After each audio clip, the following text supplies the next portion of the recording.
A man was very much burdened by his suffering. He used to pray every day to God, "Why me?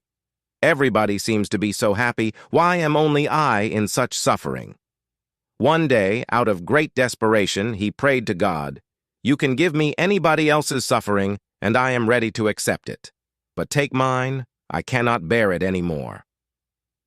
That night he had a beautiful dream, beautiful and very revealing. He had a dream that night that God appeared in the sky, and he said to everybody, "Bring all your sufferings into the temple." Everybody was tired of his suffering. In fact, everybody has prayed some time or other, "I am ready to accept anybody else's suffering, but take mine away.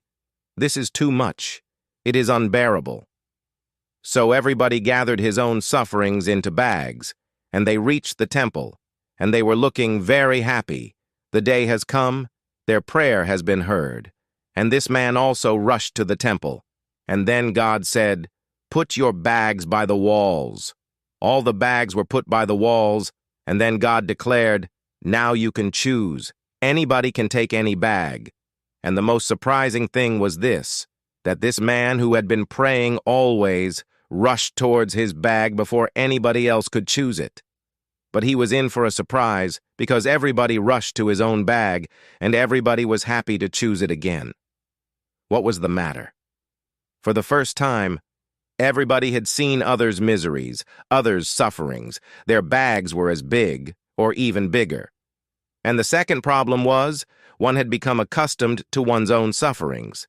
Now to choose somebody else's. Who knows what kind of sufferings will be inside the bag? Why bother? At least you are familiar with your own sufferings, and you have become accustomed to them, and they are tolerable.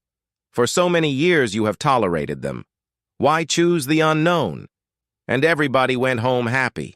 Nothing had changed. They were bringing the same suffering back, but everybody was happy and smiling and joyous that he could get his own bag back. In the morning he prayed to God and he said, "Thank you for the dream. I will never ask again. Whatsoever you have given me is good for me, must be good for me. That's why you have given it to me."